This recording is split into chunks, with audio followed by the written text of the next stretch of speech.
Oh, yo, is that Sochi? This comic page is terrifying. Sochi? What actually makes it terrifying? What is this? How a dental technician became the master mono... Wait, is this the guy that did the Ninja Turtles? There's actually a huge amount of very specific techniques happening here. This guy's got good videos. What is he saying? Dental technician, really? Huh? This comic page is terrifying. Uzumaki. But what actually makes it terrifying? There's actually a huge amount of very specific techniques happening here just below the surface that are acting on your subconscious. That's because this page was drawn by Junji Ito. And the entire time you're reading one of Junji Ito's comics, you are being manipulated. See, early in his life, this adorable cat-loving man discovered a repeatable formula for creating terrifying works of comic art and has used that same formula for over 30 years to create a staggering amount of brilliant, terrifying works. Damn, bro. There's not... Bro, when I look at these books, I don't look at one of them that I'm like, man, I did not like that. I look at them and think, man, there was that one chapter that was pretty crazy, and then there was the one chapter that's not that crazy, and then the rest of them that were really good. There's more than one that are crazy. This guy goes so hard. His manga is so good. Honestly, his manga is what got me back into manga again. Like, I used to read a lot of the manga coming up in the middle school. We read the Full Metal Alchemist, Bleach, Naruto, you know, all the shonen shit growing up, Fruit Basket, and then I went back like this year in the middle, summertime, and I just, for the life of me, was trying to get into new stuff, see what was going on, and then I found this guy, Uzumaki, Junji Ito's censor, fucking Gaio, all this shit, and it was just, it's so gorgeously disturbing. It's like, bro, just look at this. Like, it's so hypnotizing what he's doing here, because this is scary, but it's also like I said, engrossingly interestingly engrossing. Yeah, whatever. Like, why is he spiraled up? Man's turned into spiral. Look at it. What is it? This man's sweating. She's sweating and she's about to have her goddamn eyeballs pop out. Jeez. Conscious. That's because this page was drawn by Junji Ito. Yeah, that shit. The entire time you're reading Junji Ito's comics, you are being manipulated. See, early in his life, this adorable cat-loving man discovered a repeatable formula for creating terrifying works of comic art and has used that same formula for over 30 years to create a staggering amount of brilliant, terrifying works and become the god of horror. And the first technique in that formula should be obvious to anyone looking at this page. Can you see it? If you read a lot of manga, it may actually be harder to spot. This page comes from the first chapter of his epic masterpiece, Uzumaki. And in this opening chapter, he uses the same technique again here and here. Any guesses? Okay, it might help to... Wait! What happened? Opening chapter, he uses the same technique again here and here. The spiral? Any guesses? Okay, it might help to contrast this with American comics. In American comics, we generally see the same amount of detail across an entire comic, from panel to panel and from subject to subject. But in manga, characters are often drawn with varying levels of detail, and sometimes at different levels of detail than the backgrounds and other objects. See, to the thoughtful artist, the amount of detail isn't just an inherent part of their style, but a tool for storytelling. And Ito has mastered using that tool. True. So I guess, in a way, it is the spiral. Every time I look at his shit, I'm lost in what you're supposed to be lost in, like, the title shit. But it honestly goes further than that. He's right. It's just, there's so many layers to this. I've always felt this way, that, like, exactly what he's saying. I've read a bunch of graphic novels this year, too. I love a lot of them. Like, The Last Ronin.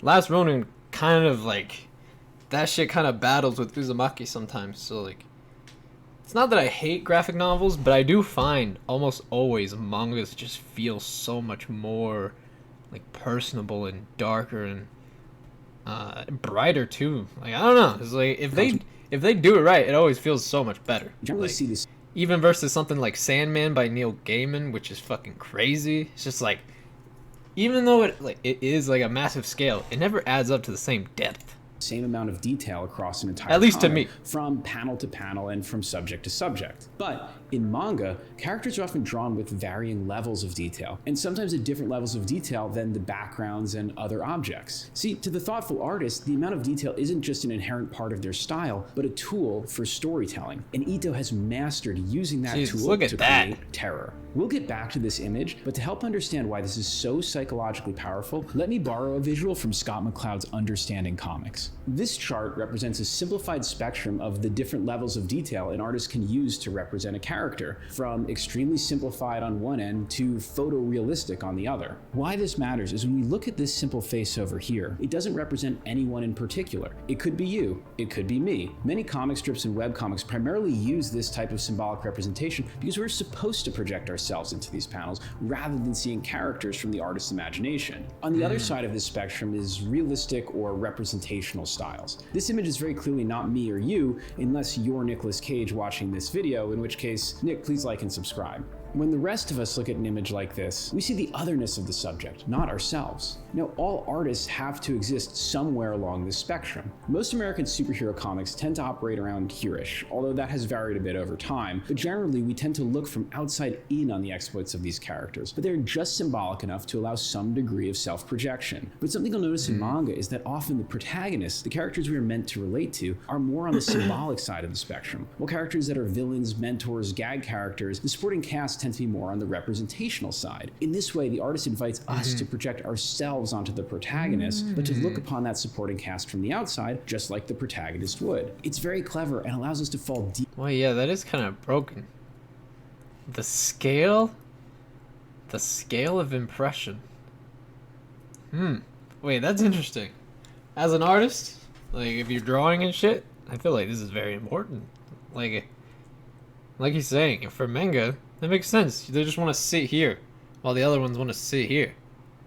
That's why I feel like this is better, because they make it to where, like, kind of could be you. Representational side. In this way, the artist invites us to project ourselves onto the protagonist, but to look upon that supporting cast from the outside, just like the protagonist would. It's very clever and allows us to fall deeply into these worlds. So after seeing all that, let's look at this panel again. It seems simple, but if this panel had just been this detailed, grotesque image, it wouldn't have nearly as much power. But it's not just a grotesque image. It's a grotesque image being seen by two characters who were drawn in an exceedingly simple style, barely more than an outline and a few pen strokes. You would think our brains would register the very apparent clash between these two styles, but that's not what our brains do. Instead, just as Ito intends, we instinctively empathize with the wife and son, and that transforms us from being someone that is just looking at a gross image printed on a page into being the son who is looking upon the distorted body of his father. That's what I said. As you look across Ito's work, you'll frequently find the same technique of a ghastly, realistically rendered image on the same page or even in the same panel as a cartoonish, simplistic face reacting to that very image. Holy it's simple shit. and brilliant, but Ito's use of detail doesn't stop there. That shit's This crazy. idea of simple drawings contrasting with horrific imagery didn't originate with Ito. Ito borrows it from his biggest influence, Kazuo Umezu. I'm doing my best on pronunciation today. Ito discovered Umezu when he was only 5 years old. His sisters had given him a copy of Umezu's Mummy Teacher, which I assume was a prank meant to traumatize him, but instead it got him totally hooked and began. Wait, that looked cool. Wait, what is this? Kazoo? Ito discovered Umezu when I'm doing my best on pronunciation today. Ito discovered Umezu when Hey. brilliant, but Ito's use of detail doesn't stop there. You see, this idea of simple drawings contrasting with horrific imagery didn't originate with Ito. Ito borrows it from his biggest influence, Kazuo Umezu. I'm doing my best on pronunciation today. Ito discovered Umezu when he was only 5 years old. His sisters had given him a copy of Umezu's Mummy Teacher, which I assume was a prank meant to traumatize him, but instead it got him totally hooked and began Bro, that shit looks crazy. a master of horror. You see, Umezu was in the process of basically inventing horror manga. Working primarily in shoujo magazines that targeted young girls, his initial stories were not actually horror stories. But in 1965, he began on a trilogy of stories that is now called Reptilia, in which classic 60s shoujo characters come up against a ghastly snake woman. Does this contrast of cartoonish stock characters up against ghoulish, detailed supernatural forces remind you of anyone? Young Ito fell hard for Umeza, and as early as 6 or 7, Ito began drawing his own manga imitating Umeza's style. And Ito wasn't the only one obsessed. Reptilia was a huge hit and started a boom in horror manga across the country. And as Ito grew up, so did the popularity and sophistication of horror manga. When Ito was 11 years old, Umeza began on what is generally considered his masterpiece, The Drifting Cloud. Yeah, not that, the masterpiece. No, not that, Uzumaki, like, stole. I feel like he refined. Like, this almost looks like a rough draft for Uzumaki.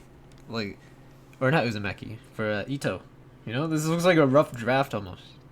It feels like he really, refined it, but I do like what this looks like. This looks very special and unique. Of horror manga. When Ito was 11 years old, Umeza began on what is generally considered his masterpiece, The Drifting Classroom. Young Ito became so obsessed with The Drifting Classroom that he actually drew his own 12th volume to continue the story after it was over. Even today, he considers it the largest influence on his work. And I think it's directly from Umezu that Ito draws this next technique in his formula, which was not only varying the detail between the characters, but between the characters and the worlds they inhabit in very specific ways. In both Ito's Uzumaki and Umezu's Drifting Classroom, these cartoonish protagonists inhabit a relatively realistic landscape. And while Umeza and Ito figured out how to use that technique in their formula for terror, it actually dates back further and is fairly common in manga thanks to the influence of two men: the Walt Disney of Japan, Osamu Tezuka, and the Walt Disney of America, Walt Disney. Bear with me on this. The method The Walt of Disney of producing America. early Disney Walt films Disney. involved photographing a succession Very of nice. hand-drawn characters on transparent sheets in front of static painted backdrops, which gave this effect of a cartoon character living in a realistic painted world. This may have been a technical necessity for Disney or a creative choice, and was probably a mix of the two, but the resulting images are inarguably powerful and set the tone not only for decades of animation, but also for the entire manga industry. True. Why?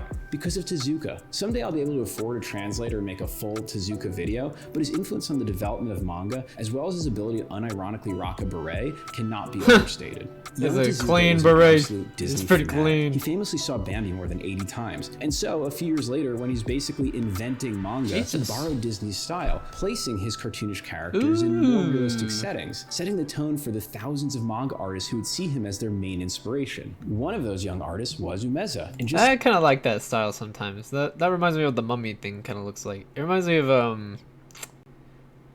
earlier animes like what is it, Hijo no Iptu, some shit like that, where the boxer and there's this Astro Boy kind of looks like shit like that. as he had That's just kind of satisfying. It reminds me of like watching Gumby. Like it's weirdly satisfying. I don't know how else to explain it. with his work in the shoujo magazines in the 60s, Umeza applied that classical manga technique to horror. He took his ultra-simplified characters and placed them in realistic, well-detailed, oftentimes horrific landscapes. I mean, The Drifting Classroom is about an entire elementary school that gets transported into an alternate dimension, and the entire book could just be a case study in Hey! Spoilers, I don't want to watch this. Ah, fuck. is dark to an alternative children distraction. Can you tell I read the video, but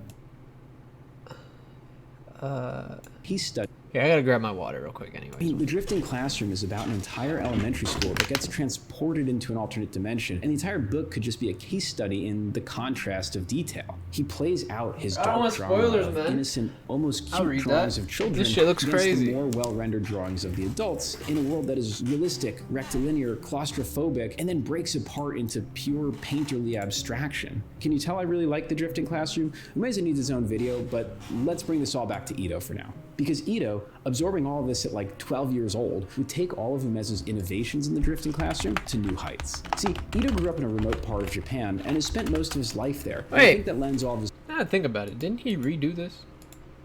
I could have sworn I saw this at Barnes and Nobles. I think he did a remake or some shit. in The Drifting Classroom to new heights. See, Ito grew up in a remote part of Japan and has spent most of his life there, and I think that lends all of his stories a real awareness of a sense of place. Unlike other manga artists who often use interchangeable cityscapes, abstract backgrounds that imply motion or emotion, or dispense with backgrounds entirely in favor of readability, Ito grounds almost all of his stories in very tangible locations. So let's go back to that opening chapter of Uzumaki, starting back at the beginning. We were introduced to Kiri and her friend Shuichi, two high schoolers in this small town. While the foreground action of these pages involves Kiri telling us about her life and learning from Shuichi about his father's strange obsession with spirals, these scenes don't take place just anywhere. We begin on a high vista. Ooh, and it's that a shit look beautiful pretty. rendition of the town, and then we gradually sink further in, going down the forest path, through the crowded streets, looking down the dense alleyways, hanging out in an empty playground. It's all very intentional. Because the foreground characters are simple, we're encouraged to read quickly, to move along with the dialogue,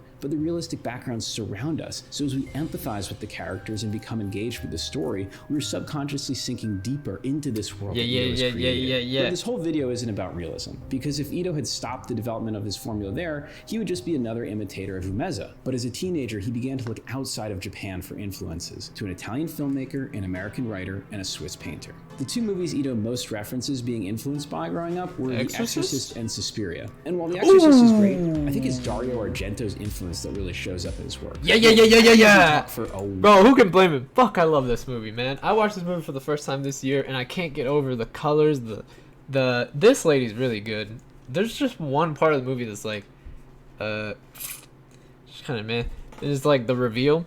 The reveal is like, like everything else just goes so fucking hard, yo. while about I love this shit. But I'll just oversimplify and say that what often That shit's characterizes gorgeous. these films is the abundance of mean, graphic violence that is presented in shockingly beautiful ways. It's like gorgeous. a hybridization of Italian Bro. artsy directors like Fellini and I actually cannot get over that first kill. The first time I watched this movie, I replayed the first 10 minutes like fucking 5 times in a row. I was like, I wasn't really paying attention, so I wasn't reading what she was saying. So I didn't know what the fuck was going on.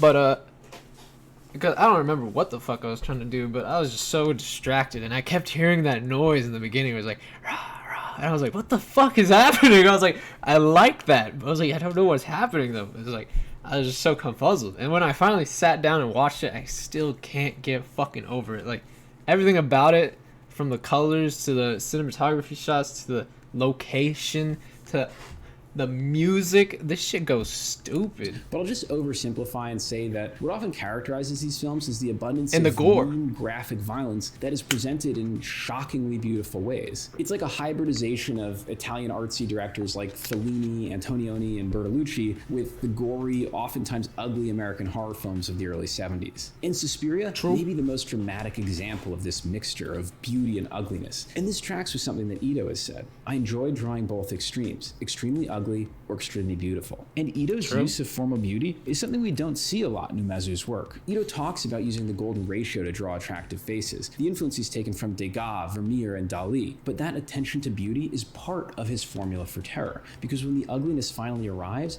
it seems so much uglier by contrast. So let's talk about that ugliness. Because while Italian horror generally draws a lot of its ugliness from blood and guts, Ito generally avoids that. He was looking for a deeper source of fear, and that is when he discovered H.P. Lovecraft. Lovecraft's work often focuses on these massive, incomprehensible forces and the effect they have on our fragile human minds. Ito describes how after discovering Lovecraft, the I gotta scale of read what he this found shit. horrific grew bigger, that the universe is terrifying. I honestly haven't read a lot of this shit, but I've seen a lot of this shit. Like, I've seen a lot of the books at Barnes and Nobles and shit. And I'm so infatuated about the covers and shit. These massive, incomprehensible Hey, forces check it out. and the effect they have on our fragile human Shit looks minds. crazy. Ito describes how after discovering Lovecraft, the scale of what he found horrific grew bigger, that the universe is terrifying, that the scariest things are those that are so large and abstract that they're beyond human comprehension. Oh, shit. And Ito wanted to capture that visually, but it was actually a fellow Lovecraft fan who showed him the way, Hans Rudy Geiger. Geiger is probably best known today for his influence. Why is that man standing like fucking Nasdormu? Fan who showed him the What way, the fuck? Hans That's straight coughing up, yo. Rudy Geiger. Geiger is probably best known today for his influence and design work on the film Alien, but his body of work was hell actually yeah. much deeper and larger. Geiger's paintings are obviously disturbing, but not because they show gore or even familiar, terrifying images, but because they show recognizably human features being distorted and perverted, often in uncomfortable, mechanical, unfamiliar ways. It's a visual merging of the relatable with the abstract, and it's hard to not feel uncomfortable just looking at it. They pulse with an almost cosmic, overwhelming feeling, just like Lovecraft. This parallel to Lovecraft is more than mere coincidence. That's like The some original Scorn painting that shit. inspired Alien is titled Necronom 4, from a series of works Geiger named after Lovecraft's Necronomicon. So Ito would adopt Geiger's approach to visualizing Lovecraft's version of terror by focusing on uncomfortable, unrealistic distortions of the human body to express deeper, uncomfortable, universal human fears. And watching these interviews, he's so Bro, that one is so fucking gross. And then with the salt and shit, Jesus. uncomfortable, Bro, universal human fear. imagining this as a real thing is, while reading this, is a fucking nightmare. It And may- watching these interviews, that he's so shit conscious of that. is I'm terrible. struck by this clip of him on a Japanese TV show where he's drawing a mouth with 20 rows of teeth and just goes, oh, it wouldn't look like that. He's fully aware of the literal, realistic way to depict something, but is choosing the emotional, psychological approach to his distortions of the human body. And what's even more interesting is that Ito would have a better grasp of how to draw actual anatomy than most of his peers, because he'd studied anatomy in college. You see, after graduating high He's school, a dentist, despite no? his obsession with horror manga, umeza, That's crazy. Horror films and art, he decided to go to school to become a dental technician. How will that work out for him? We'll come back to that, but let's get back to Uzumaki. We left off with Shuichi's father becoming progressively more obsessed with spirals. So what does he do? He begins turning his body into a spiral, of course. First, by spinning his eyes like quickly, this. and then by transforming his Jesus. tongue. But just how that is depicted is very specific, and brings us to the next item on our list, which is how Ito creates motion in his comics. Another quick crib from Scott McCloud here. There are in general two ways that comics, a static medium, can simulate motion. One is within a panel. This includes things like speed lines, motion blur, split images, and a bunch of other creative techniques. The other approach to motion in comics is by having two panels next to each other in which the reader like a is shot. invited to create the motion by connecting those panels in their mind. Or in the case It'd of be like Ito, taking a the picture. reader is forced, probably against their will, to create that motion in their mind. Because look at this tongue sequence again. I imagine many artists staring at a blank page and conceiving how to illustrate a scene of a guy sticking his tongue out in a spiral would just slap this panel down and call it a day. Not Ito though. He wants to hijack your brain's need to connect these panels, and so he breaks that single action down into 4 distinct panels. It's like the comic equivalent of slow motion, forcing you to linger and create in your own mind His dad the looks pace, so the goofy. sound, the feel of that tongue. So we know how Ito uses detail, motion, beauty, and ugliness to create terror, but to bring it all together, Ito turns to a manga artist who has sadly largely been forgotten in America, Hideshi Hino. Today, Hino may be most well known for directing a horror film so realistic that after a friend lent him a Guinea VHS pig? copy, Charlie Sheen thought he'd watched a real murder on tape and called the authorities, prompting an FBI investigation. But weird trivia aside, Hino is actually an incredibly gifted manga artist, part of the horror manga boom what? that followed in Umeza's wake, and The someone who fuck? recognized Wait, what? Man just said Charlie Sheen put in Guinea Pig 2 and fucking called the police? realistic that after a friend lent him a VHS copy, Charlie Sheen thought he'd watched a real murder on tape and called the authorities, prompting an FBI investigation. But weird trivia aside, Hino is actually an incredibly gifted manga artist, part of the horror manga boom that followed in Umeza's Jesus. wake, and someone Ito likely would have been reading as he began his career as a dental technician. But Hino is kind of Umeza's opposite. Where something like The Drifting Classroom is psychological and existential, Hino's work is much more yucky. Ito has said that Hino's use of shockingly cruel images inspired him, but what really jumps out at me is not the images themselves, but how they are presented. Let's take a look at one of Hino's more well-known stories, at least in America, called Hell Baby. On the first page of this sequence, a doctor is telling a father that something is wrong with his newly born daughter. If you know Hino, you know he's going to show us something disgusting. So then you turn the page, only for more buildup. Then the father says, "Take me to see her now," and you turn the page expecting to see something horrific, but still, Hino draws it out. Then 2 pages later, we see the father walk in, and the doctor says, "In this room, we have your second-born child." The final panel is a reaction shot, and we turn the page to see another page of buildup. And the father approaches, and we get a little closer, and we turn. I was getting on the excited. father's face, I thought and maybe. Finally, we turn the page to see a double-page spread of the baby. And Ew. yes, it's disgusting. That's like but the it's been turned fucking- from a gross image. That's like the thing from, what's that one thing? Eraserhead. That shit disgusting. Yeah, but I was gonna say something before I saw this. Fuck. Oh yeah, these guys have, shit. This guy, Junji Ito, and Bong Joon-ho, specifically, that come to mind, have really, like, shown the idea of, like, artistic setup and leaving almost nothing into interpretation. That's kind of like why this shit gets a lot more spookier and shit, because there's nothing left, at least for Jinju. I don't know what they're about to do here, but most of the time after this, they'll show you even more. Instead of, like, having you guess what's gonna happen, they'll be like, "Oh, here you go." It's like, into horror. look at this. It's like, Hino has manipulated this shit's our crazy, emotions, no? Playing with the fact that we know something terrible is coming, increasing our dread of turning each page, creating horror in a way that only the comic medium can. So let's turn back to Uzumaki once again to see how Ito has made Hino's approach to horror part of his own. Ito begins the final sequence of this chapter with an ominous delivery arriving at Shuichi's house, and then flashes to his father's funeral, with Shuichi telling Kiri that his father had finally died from his obsession with spirals. For a moment, we think maybe we're out of the woods, Ito isn't going to show us anything terrifying, but then we flash back. Ito even ends one page with a fake-out reaction shot that could have been leading into a horrific image, only to subvert it, just like Hino does. And then on this page, he uses dense composition to slow down time, a full 6 panels in which only a few moments pass, and then we look up from inside the tub at the growing fear in those relatable faces, and then finally, we turn the page.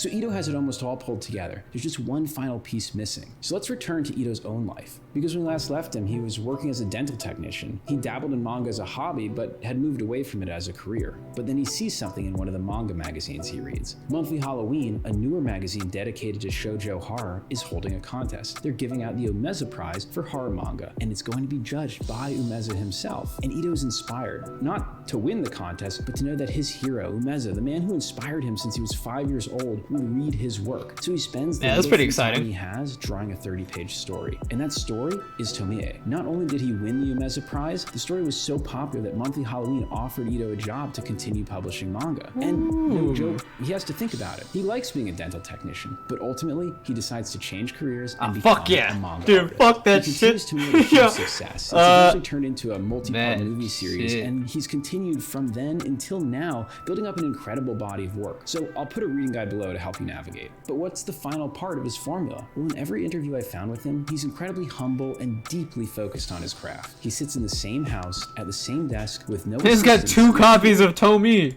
I mean, I know he's the creator and shit, but why this man got, what the fuck? It looks like he's got 4 copies of the same thing. Ah, that's a different volume. But he's definitely got 2 volumes of At Tomie. the same desk, Right with no on. assistants, with tools that he's Oh, made yeah. and modified himself. Let me He get goes one. Slowly, methodically, and thoughtfully. Or just a to give page. us all terrible, I'll take a terrible page. nightmares. And I wouldn't have it any other way. Thank you guys so much for watching. I hope you enjoyed this video. If you did, please I'm glad this man straight gave up on fixing teeth. I mean, bro, he might have shut down the helping of getting people healthy dental care, but brother, he has inspired my brain to go back to a whole bunch of drawing boards and do some shit better. Yo, honestly, it has to be my favorite manga artist I've read this year. Like, I can't stop talking about it, and I can't stop thinking about it. There's still some more I have to read too. I have not finished all of them, but I've definitely read what people call the bests, and I can see why he be there. This shit goes hard. Shit goes way too hard. Like, trying to think of what else I've read this year while thinking about Junji Ito books is almost impossible. Like, I've read Berserk actually, but I didn't think it was as good. I think it was cool. Didn't think it was as good. Solo Leveling, really cool. Not really cool. Not as good. Kaiju number 8. Fuck. So many. Your Name, pretty cool. Erased is one of my favorites I've ever read, and I'd still say Junji Ito's better. I'd still say that shit's better. I love Erased. That shit goes so hard. But yeah, man, it's kind of hard to beat that fucking. I don't know, the spooks. The spooks go so hard, and it's because it's so much more than that. Like, they also touch into like love and relationships of family and fucking friends and whatnot. This shit goes way too hard, yo.